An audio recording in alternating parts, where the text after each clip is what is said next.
मीरपुर एक सुंदर गांव था जहां एक गरीब किसान रामलाल रहता था। वह और उसकी पत्नी दोनों बहुत मेहनती थे और खेतों में काम करते थे। रामलाल की दो जुड़वा बेटियां थीं, जिनका नाम रीमा और सीमा था। वे दोनों बिल्कुल एक जैसी दिखती थी।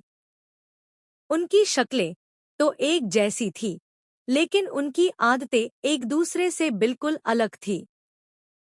वे दोनों एक ही स्कूल में पढ़ती थी। रामलाल की इच्छा थी कि उसकी बेटियां पढ़ लिख कर कुछ बने। सीमा बहुत मेहनती थी और दिन रात काम करती थी। वह अपनी माँ के घर के कामों में मदद करती थी और खेतों में अपने पिता के साथ सारा दिन काम करती थी। वह स्कूल में भी अपनी पढ़ाई बहुत अच्छे से करती थी और मन लगाकर स्कूल का काम करती थी। दूसरी ओर रीमा बहुत आलसी और लापरवाह थी और हर वक्त खेलती रहती थी। उसकी माँ अक्सर उसे डांटती थी कि सीमा जैसी बनो, लेकिन रीमा किसी की नहीं सुनती थी। चूंकि दोनों की शक्लें एक जैसी थी, इसलिए उनके माँ-बाप भी अक्सर धोखा खा जाते थे। घर में सभी लोग सीमा से बहुत प्यार करते थे, क्योंकि वह मेहनती और मददगार थी। सीमा की मेहनत और अच्छे व्यवहार की वजह से सभी लोग उसे पसंद करते थे, जबकि रीमा की आलस्य और बिगड़े हुए स्वभाव के कारण लोग उसे पसंद नहीं करते थे। इसी वजह से रीमा सीमा से जलने लगी कि सीमा उसकी जगह ले रही है। इस बात को लेकर वह हमेशा सीमा से लड़ती रहती, लेकिन सीमा चुप रहती। एक दिन रीमा बिना इजाजत लिए अपने दोस्तों के साथ बाहर चली गई और देर से घर लौटी। जब माँ ने पूछा तो उसने सीमा को आगे कर दिया।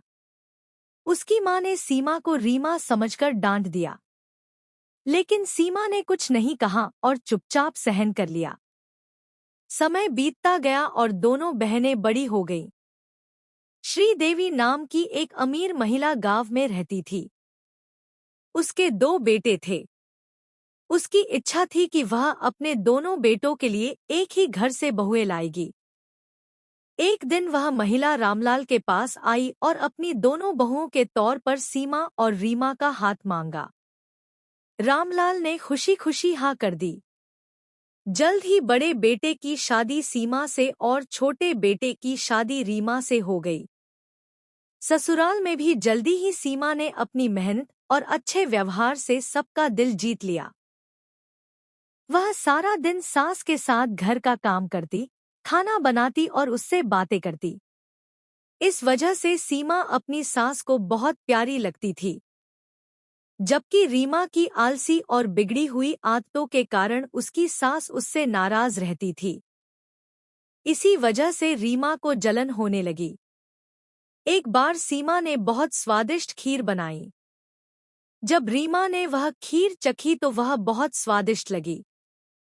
उसने सीमा से कहा कि वह कहेगी कि खीर उसने बनाई है, वरना उसे फिर डांट पड़ जाएगी। बहन के खातिर सीमा चुप रही।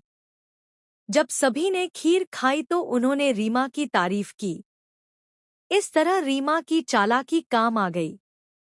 उसने सीमा से कहा कि अब वह सीमा बनेगी और सीमा को रीमा बनना होगा। इस तरह सीमा सारा घर का काम करती थी, लेकिन जब सास रीमा को बुलाती थी तो सीमा उसकी जगह चली जाती थी और सास उसे डांटती थी।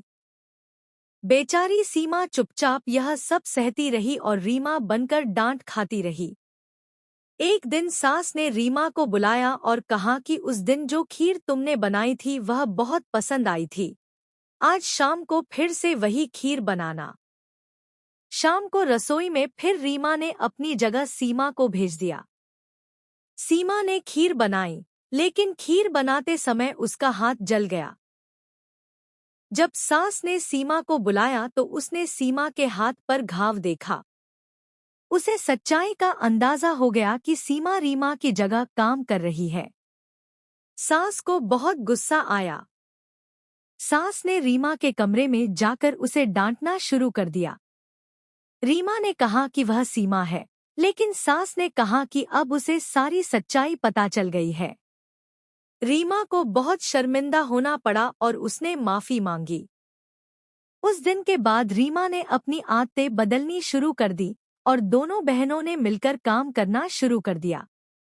अब दोनों का स्वभाव अच्छा हो गया था और वे एक दूसरे की मदद करने लगी थी। अब रीमा ने भी अपनी मेहनत से सास का दिल जीत लिया था और वे सब एक ही घर में खुशी खुशी रहने लगे।